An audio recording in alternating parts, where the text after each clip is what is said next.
Hello, स्वागत है आप सबका मिशन 10th चैंपियन पर। जैसे कि हम लोग एक सीरीज स्टार्ट कर रखे हैं शिखर बैच के नाम से, और उस सीरीज में हम लोग आप लोग को हर सब्जेक्ट को एक अच्छी तरह से हर sequence wise advance basics to advance तक हम लोग हर चीज़ों को उस चैनल के ऊपर इस चैनल के ऊपर प्रोवाइड कर रहे हैं। तो आप लोग अगर हमारी वीडियो को डेली बेसिस पे देख रहे हो तो इसका मतलब ये है कि आप लोग 2027 के एग्जामिनेशन को लेकर काफी सारा सीरियस मूड में। हम जैसे इंट्रोडक्शन क्लास में बताया है कि आप लोग को क्या करना है, नोट्स बनाना है और जो भी हम लिखवा रहे हैं आप लोग उसको नोट कॉपी पे नोट कीजिए और रोज रिवीजन करके क्लास में आने की कोशिश कीजिए। हम फिजिक्स में चैप्टर 1 स्टार्ट किए हैं। फिजिक्स में चैप्टर 1 चल रहा है हमारा,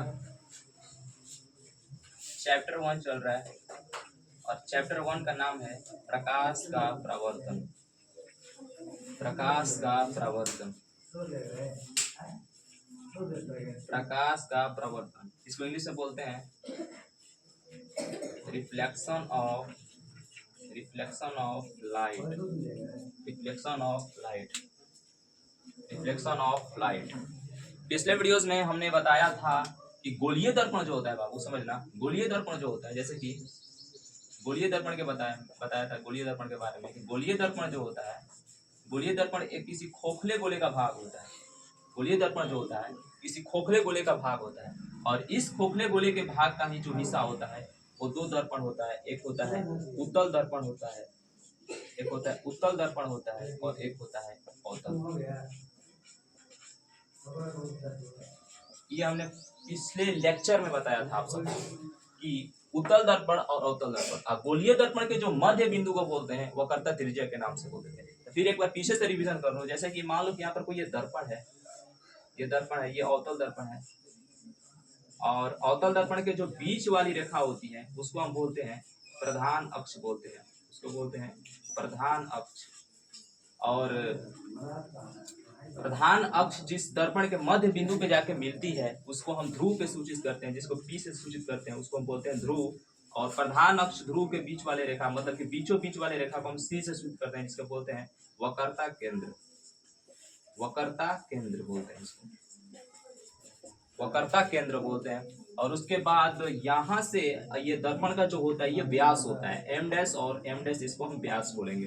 ओके, बाकी ये सब था। और मान लो कि यहाँ पे बीम है ए डैश और बी डैश, और बीम से कोई प्रकाश की किरण आ रही है तो वो दर्पण से परावर्तन के बाद, दर्पण के परावर्तन के बाद फोकस से होकर गुजरती है। किससे होकर गुजरेगी? फोकस के। और फोकस की स्थिति कहाँ होता है? वक्रता केंद्र और ध्रुव के बीच में किसका स्थिति होता है? फोकस का स्थिति होता है। ये हमने पिछले लेक्चर में पूरा का पूरा रिवीजन किया था बढ़िया से, इसलिए आप लोग को थोड़ा सा रिवीजन किया। नेक्स्ट आज इससे आगे जाने वाले हम लोग, तो आप लोग देख सकते हैं।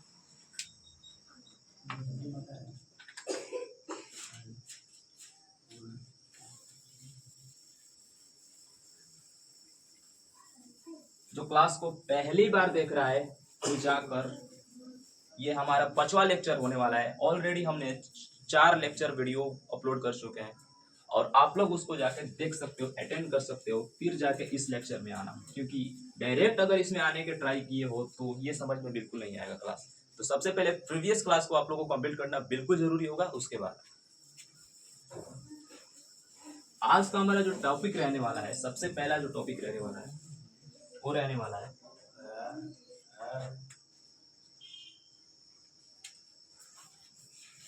उत्तल दर्पण और अवतल दर्पण का उपयोग। हेडिंग बनाओ,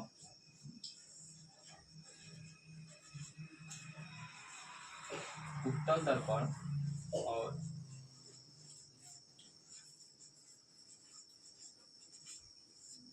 अवतल दर्पण का, अवतल दर्पण का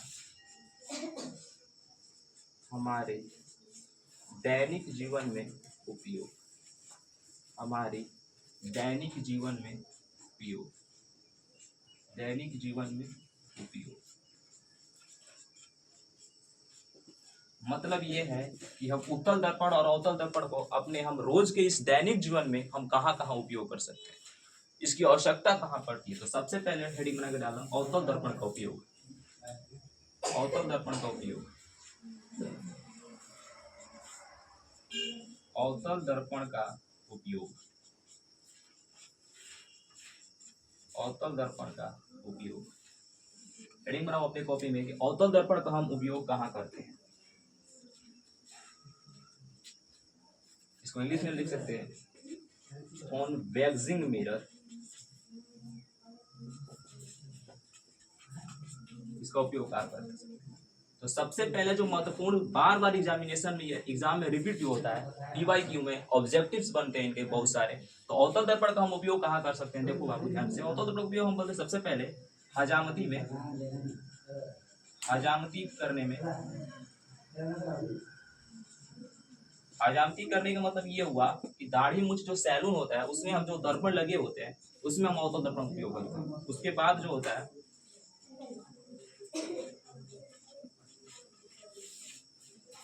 गाड़ियों के हेडलाइट में, गाड़ियों के हेडलाइट में हम अवतल दर्पण का ही उपयोग कर सकते हैं, गाड़ियों के हेडलाइट में।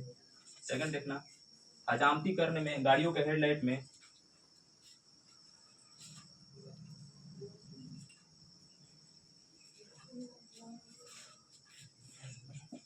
टॉर्च में लिखना, टॉर्च में जो इम्पोर्टेंट्स है टॉर्च में आप लोग लिखते चलो।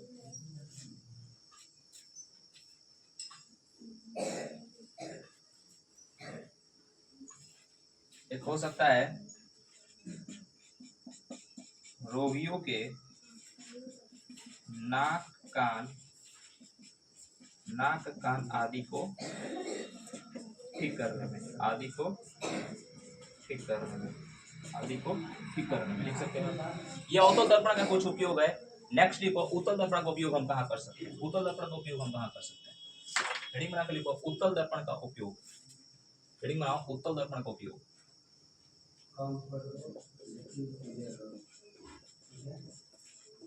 उत्तल दर्पण का उपयोग, उत्तल दर्पण का उपयोग, यूज ऑफ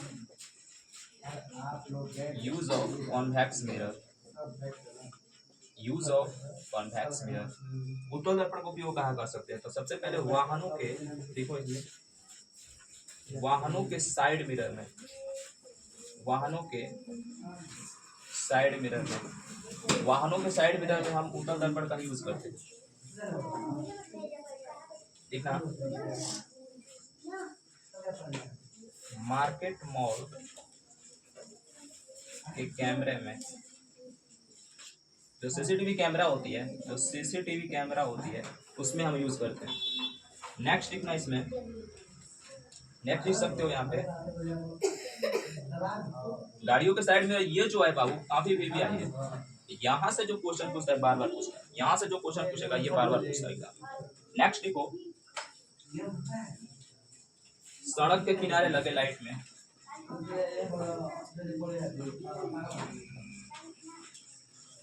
सड़क के किनारे लगे लाइट में।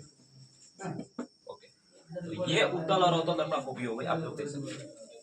उत्तल और अवतल दर्पण का उपयोग है, आप लोग देख सकते हो।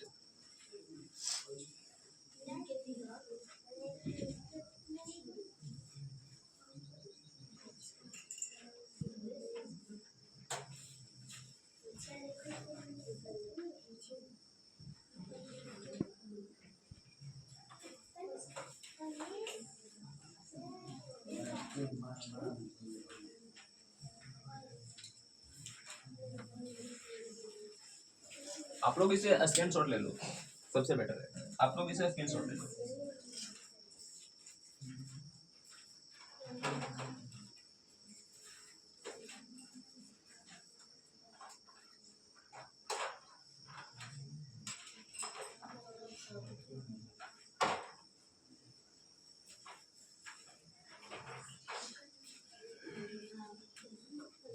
ओके, नेक्स्ट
नेक्स्ट हेडिंग बनाओ, नेक्स्ट अपने कॉपी में हेडिंग बनाओ फटाफट। नेक्स्ट अपने कॉपी में हेडिंग बनाओ।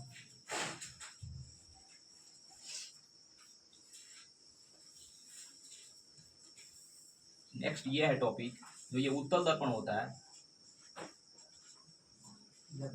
उत्तल दर्पण होता है, इसको बोलते हैं हम अपसारी दर्पण। नेक्स्ट का जो कॉन्सेप्ट है ये वाला कॉन्सेप्ट,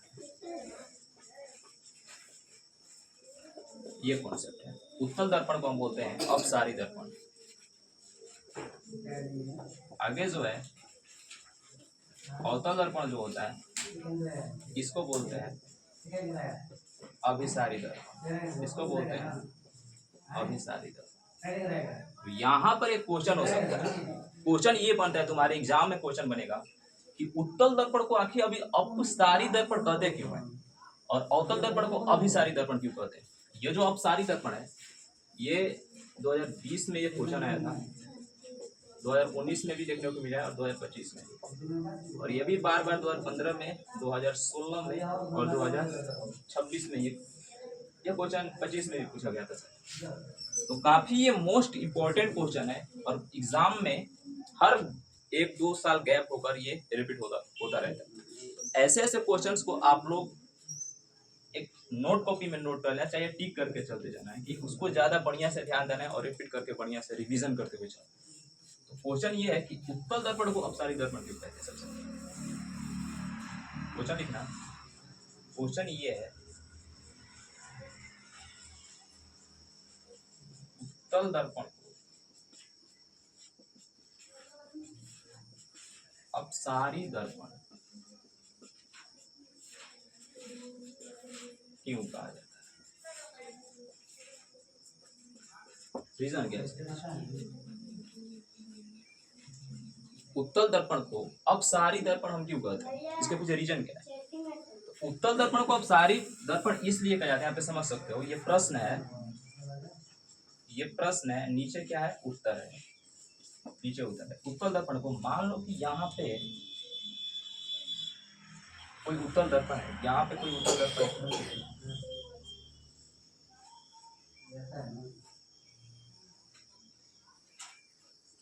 यहाँ पर कोई उत्तल दर्पण है,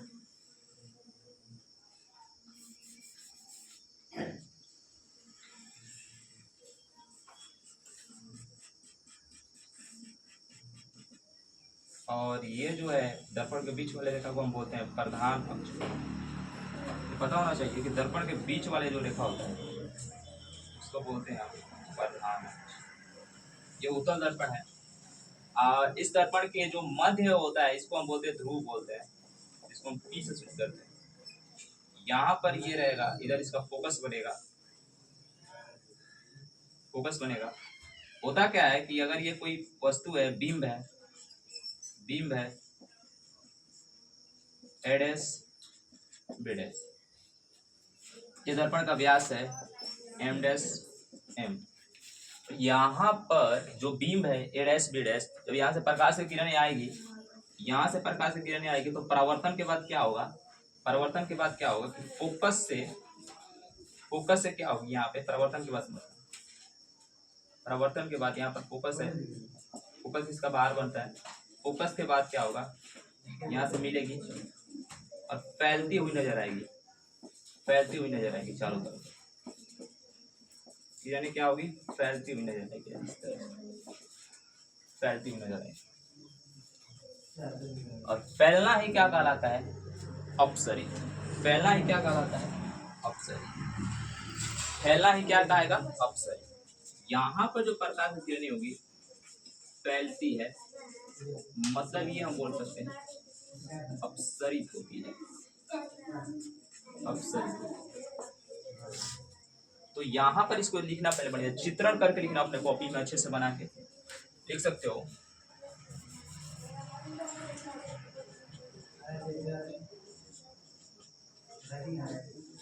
उत्तल दर्पण को,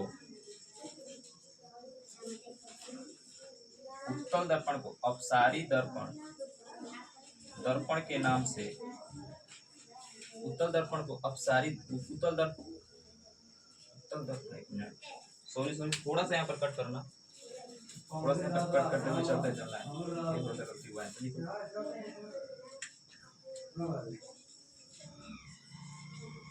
जब प्रकाश की किरणें, जब प्रकाश की किरणें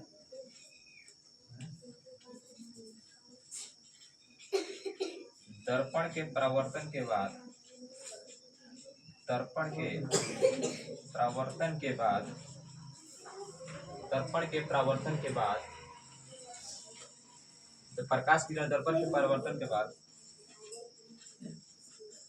फैलती हुई प्रतीत होती है, फैलती हुई प्रतीत होती है, होती है, तो फैलती हुई प्रतीत होती है या क्या होती है, अपसरित होती है, उसी को बोलते हैं फैलना ही क्या होता है, अपसरित होती है। फैलना ही क्या हुआ, फैलना ही अपसरित कहलाता है। देखो तो फैलती हुई प्रतीत होती है, अपसरित होती है, होती है, तो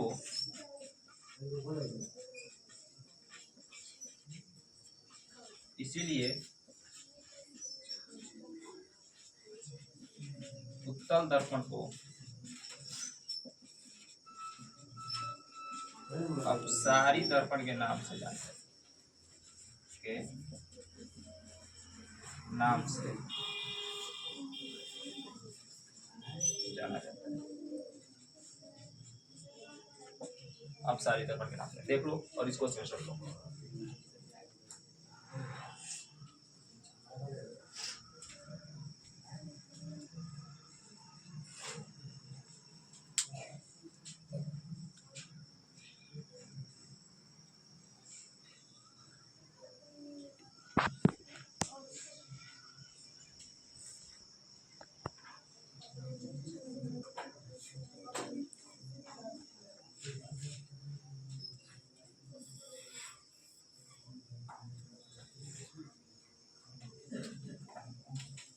नेक्स्ट कॉन्सेप्ट है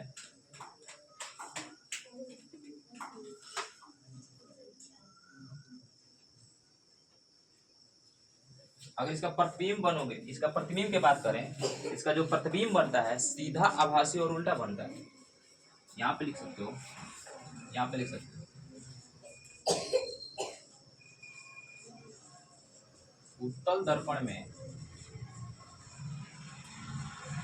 बना प्रतिबिंब, उत्तल दर्पण में बना प्रतिबिंब क्या होगा, सीधा होगा, उल्टा बनेगा हमेशा, और आभासी बनेगा, काल्पनिक बनेगा।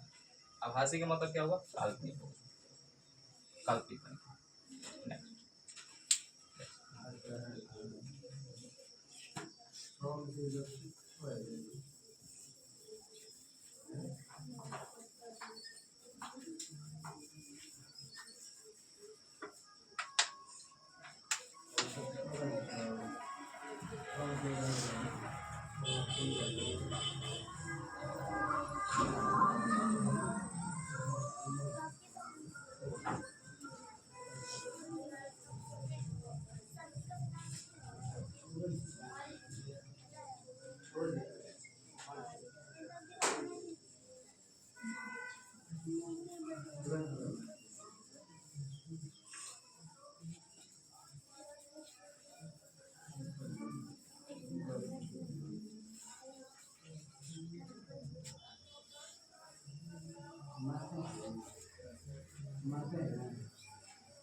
नेक्स्ट टॉपिक है, हम उत्तल दर्पण को अपसारी दर्पण तो कहते हैं, अवतल दर्पण को हम बोलते हैं अभिसारी दर्पण।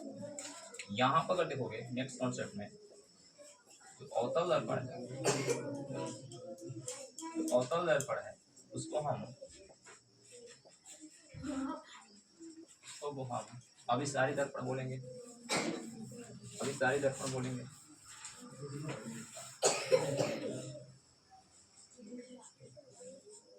अभिसारी दर्पण बोलेंगे। और यहाँ पर देखो अवतल दर्पण में अभी आपको क्वेश्चन बन सकता है। प्रश्न ये है, प्रश्न 2 में लिखना, प्रश्न 2 ये है, अवतल दर्पण को अभिसारी दर्पण, अवतल दर्पण को अभिसारी दर्पण के नाम से, अभिसारी दर्पण क्यों कहा जाता है, अभिसारी दर्पण क्यों कहा जाता है, क्या रीजन है, रीजन क्या है, और इसमें जो प्रतिबिंब बनेगा वो किस तरह का बनेगा। तो इसमें थोड़ा सा चित्र समझना। मान लो कि अवतल दर्पण है,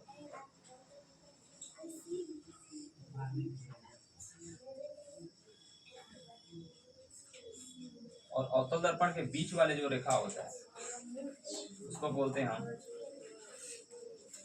प्रधान अक्ष बोलते हैं। क्या बोलते हैं? प्रधान अक्ष बोलते हैं। ये दर्पण का व्यास है m डैश और m, ये दर्पण के बीच मध्य है जिसको सी सूचित करते हैं, और यहाँ पर फोकस है, और यहाँ पर इसका पी ध्रुव है। ये बीम है दर्पण का a डैश और b डैश, ये बीम है। अब क्या होता है कि मान लो ऐसे कोई प्रकाश की किरण आई, तो दर्पण के परावर्तन के बाद किसी एक बिंदु पे आके मिलेगी, किसी एक ही बिंदु पे आके क्या होती है, मिलती हुई मिल के जाती वापस आएगी, एक ही बिंदु पे मिलेगी। प्रकाश की किरण आएगी और एक ही बिंदु पे मिलेगी, प्रकाश की किरण आएगी और एक ही बिंदु पे मिलेगी, प्रकाश की किरण आएगी और एक ही बिंदु पे मिलेगी। समझ में आया?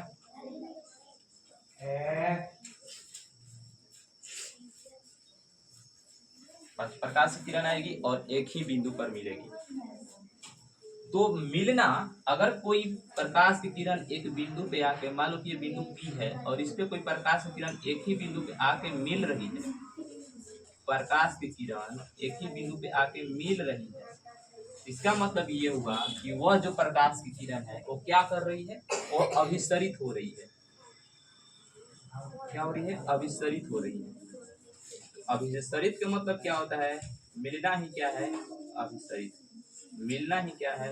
अभिसरित। दो कॉन्सेप्ट इसमें निकल के आया। अगर अपसरित बोले तो इसका मतलब ये होगा कि फैलना। अभिसरित बोले इसका मतलब होता है मिलना। ये दोनों चीजों को ध्यान से। अब इसके बारे में कुछ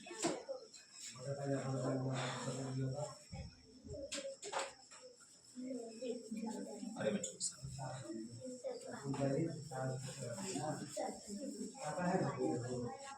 देखो इसमें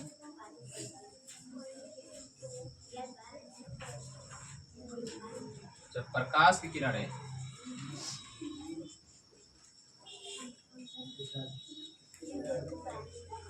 दर्पण के जब प्रकाश की किरण है, देखो जब प्रकाश की किरण है,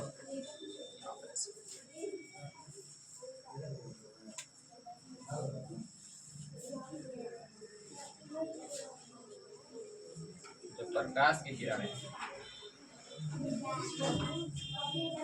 दर्पण के परावर्तन के बाद, जब प्रकाश की किरण दर्पण के परावर्तन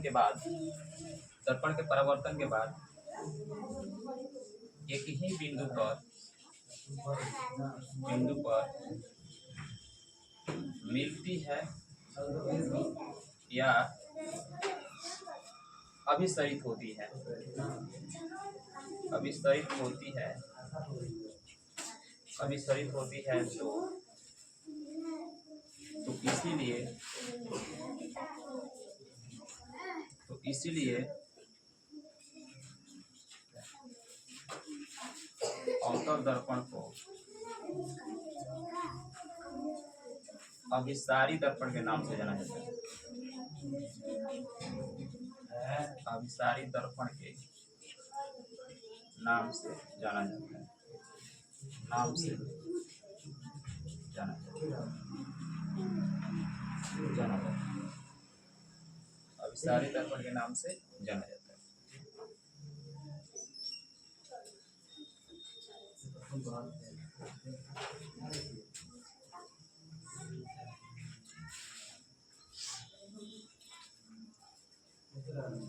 अभिसारी दर्पण के नाम से जाना जाता है, इसको आप देख सकते हो।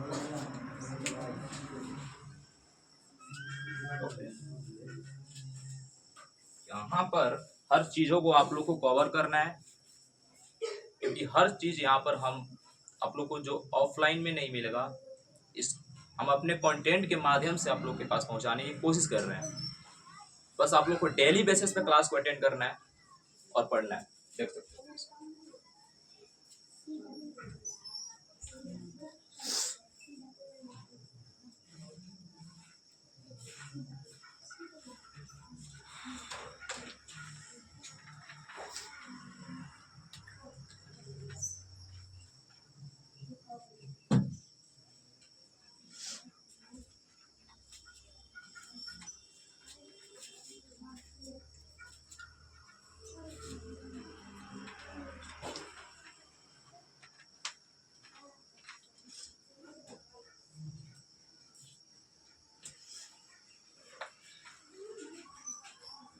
नेक्स्ट टॉपिक रहने वाला है हेडिंग नाउ।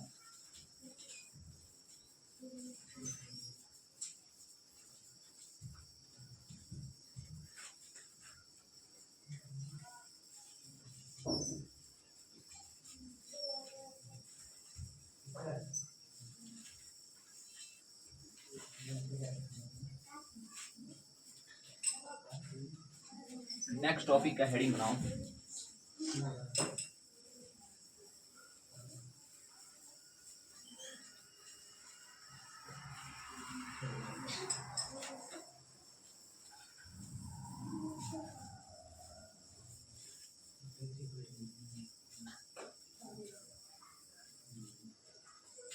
नेक्स्ट टॉपिक है हमारा दर्पण के ऊपर किरण आरेख। अवतल दर्पण और उत्तल दर्पण पर हम किरण आरेख कैसे करेंगे? अवतल और उत्तल दर्पण पर हम किरण आरेख हमें करना है, ठीक है।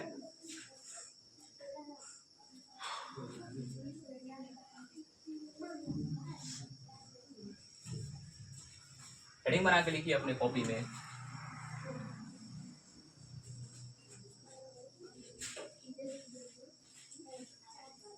अवतल और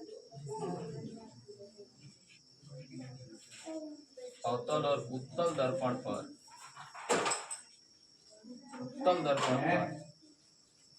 किरण आरेख। अवतल और उत्तल दर्पण पर किरण आरेख।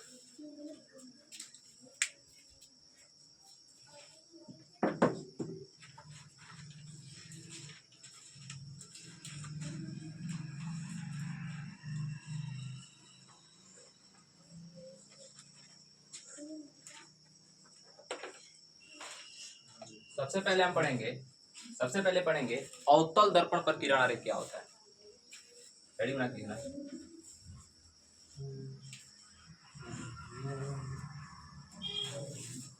अवतल दर्पण पर किरण आरेख।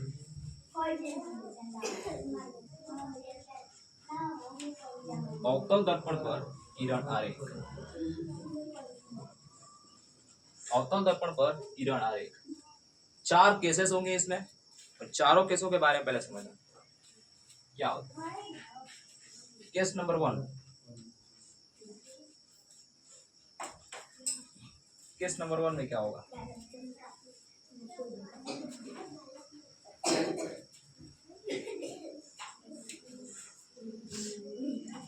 केस नंबर 1 में है कि जब वस्तु जो होगा अनंत पे होगा, जब वस्तु अनंत पे होगा तो क्या होगा। केस नंबर 1 में लिखना, वस्तु अनंत पर हो तब बना प्रतिबिंब,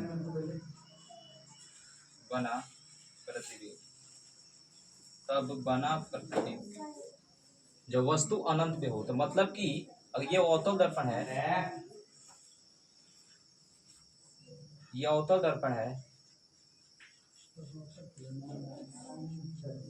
ये अवतल दर्पण है, और इस अवतल दर्पण का ये बीच वाले जो रेखा होता है इसको बोलते हैं प्रधान अक्ष, इसको बोलते हैं प्रधान अक्ष।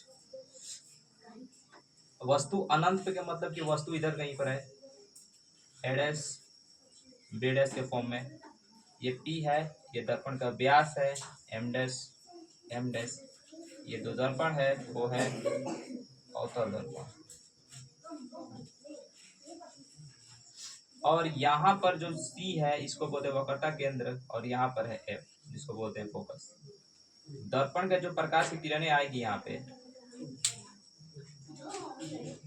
प्रकाश की किरणें आएंगी, तो परावर्तन के बाद क्या होगा, वो परावर्तन के बाद फोकस से होकर गुजरेंगी, फोकस से होकर गुजरेंगी, परिवर्तन के बाद फोकस से होकर गुजरेंगी,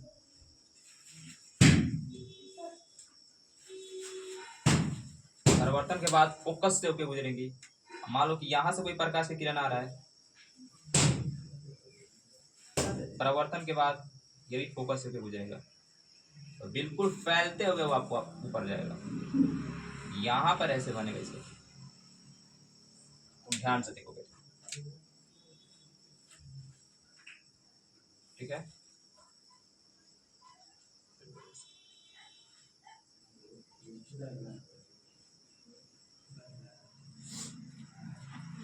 इसको देखो, यहां पर देखोगे जो प्रतिबिंब बनेगा वो यहां बनेगा। प्रतिबिंब यहां बन रहा है, मान लो कि ये प्रतिबिंब सी डैश है और एम डैश है, तो ये प्रतिबिंब वस्तु से क्या बन रहा है, वस्तु से बड़ा बन रहा है। इस वस्तु से क्या बन रहा है, वस्तु से बड़ा बन रहा है। इसमें ये हुआ प्रतिबिंब तो पहले देख सकते हो, प्रतिबिंब वस्तु से बड़ा बनता है, वस्तु से बड़ा बनता है, वस्तु से क्या बनेगा, बड़ा बनेगा। सेकंड में लिखना, अवतल दर्पण में एक चीज फिक्स है, वो उसमें जो प्रतिबिंब बनता है वो हमेशा वास्तविक बनता है। क्या बनता है, वास्तविक बनता है। ये देख सकते हो, वास्तविक प्रतिबिंब, वास्तविक प्रतिबिंब, इसको देख सकते हो, वास्तविक प्रतिबिंब, वस्तु से बड़ा और वास्तविक प्रतिबिंब बनेगा हमेशा, हमेशा ये काम होगा, देख सकते हो।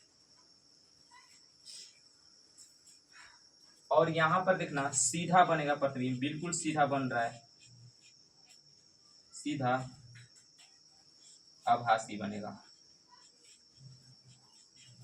आभासी मतलब काल्पनिक बनेगा।